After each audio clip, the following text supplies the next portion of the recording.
Hello, my name is Billy Bob Carl Frank III.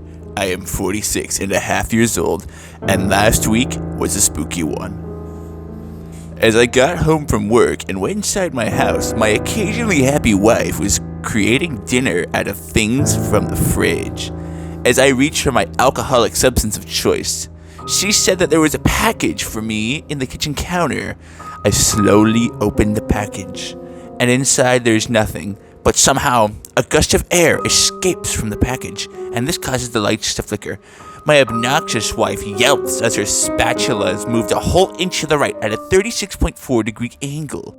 I tell her to stop being so weak, and I sit on the couch to watch sports.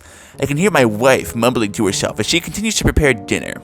20 minutes later, and there is a grilled cheese and pretzels on my lap, on a plate, of course, a meal for a king.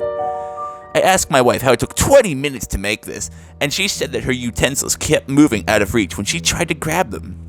I told her to go take her normal pills like a good little kitten, and then go to bed. She looked defeated, sighed, and went off to the bedroom. I said, "Hell yeah," and pulled out my gaming controller and began to play Among Us when all of a sudden, at 3 a.m., there was an emergency meeting and I was voted out. This enraged me as I screamed into my headset, "I know sussy, you bitch!"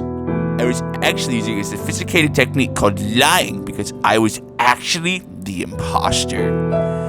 But now that I couldn't play anymore, I turned off the TV and was going upstairs to bed when suddenly I heard a voice say, "Shussy."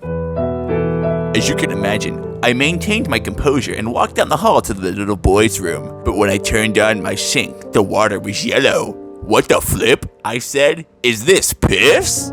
After a quick taste test, I could say yes, it was. I was done with these shenanigans and malarkey, so I left the bathroom, and then behind me there was a glow.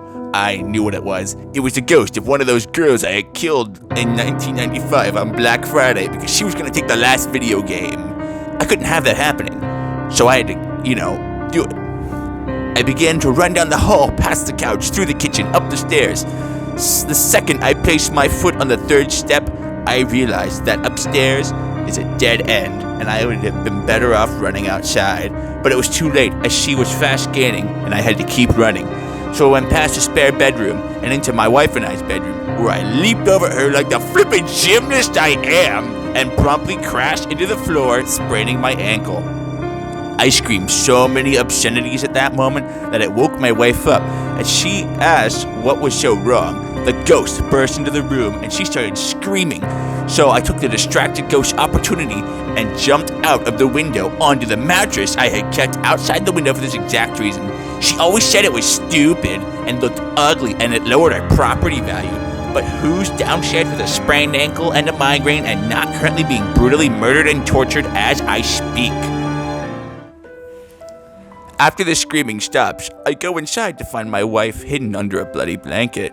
And then I hear police sirens. I'm relieved. They are here to help me.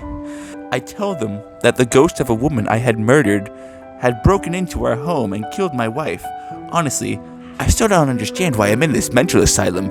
It makes sense to me, and when you think about it, isn't that all that really matters? Is that it makes sense to you? Oh my god, this is 5 minutes of recording. What the fuck?